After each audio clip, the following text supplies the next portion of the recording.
Hi అందరికీ. అందరూ ఏం చేస్తున్నారు? నేనైతే ఈరోజు కొత్తగా స్నాక్స్ చేద్దామని హెల్తీ స్నాక్స్ అయితే చేస్తున్నానండి. మీరు ఏం చేస్తున్నారు స్నాక్స్? నాకు కామెంట్ సెక్షన్‌లో కామెంట్ చేయండి.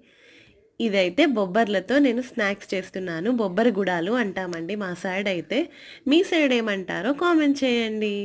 ముందుగా బొబ్బర్లని సోక్ చేసుకొని బాయిల్ చేసి పెట్టుకున్నానండి. ఆ తర్వాత పాన్ తీసుకొని అందులో ఆయిల్ వేసి ఆనియన్స్, జీరా, ఆవాలు, ఎండుమిర్చి అన్నీ వేసుకొని ఫ్రై చేసుకోవాలి. అలా ఒక 2 మినిట్స్ ఫ్రై చేసుకున్న తర్వాత వెల్లుల్లిని కూడా కచ్చా పచ్చాగా దంచుకొని మొత్తం ఫ్రై చేసుకోవాలి. ఆ తర్వాత ఉడికించి పెట్టుకున్న బొబ్బర్లు ఉంటాయి కదండీ! అవి కూడా ఏసి ఒక 2, 3 మినిట్స్ సాట్ చేసుకోవాలి. ఆ తర్వాత అందులోనే సాల్ట్, కారము, ఇంకేమైనా మిరియాల పొడి వేసుకునే వాళ్ళు వేసుకోవచ్చు. సో, అన్నీ కలుపుకొని ఫ్రై చేసుకోవాలి. ఒక 2 మినిట్స్ అలా దాన్ని కుక్ చేసుకోవాలి.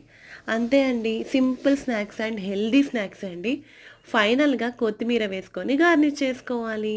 పిల్లలకి ఇలాంటి స్నాక్స్ ఇస్తే చాలా హెల్తీగా ఉంటారు అండ్ మంచిది కూడా. సో, మీరు కూడా ఇది ట్రై చేయండి. ఎలా వచ్చిందో నాకు కామెంట్ చేయండి. సర్వింగ్ బౌల్‌లోకి తీసుకొని సర్వ్ చేసుకున్నాను. దీనిపైన లెమన్ కూడా స్క్వీజ్ చేసుకొని తినొచ్చు. చాలా టేస్టీగా ఉంటుంది. నేనైతే మా పాపకి ఇదే చేసిచ్చానండి ఈరోజు. మా పాప తిని చాలా బాగుంది మమ్మీ అని చెప్పింది. అంతే అండి ఈరోజైతే ఇది వీడియో. మీకు వీడియో నచ్చితే లైక్ చేయండి, షేర్ చేయండి, కామెంట్ చేయండి. మర్చిపోకండి బెల్ ఐకాన్ కూడా క్లిక్ చేయండి. Bye bye.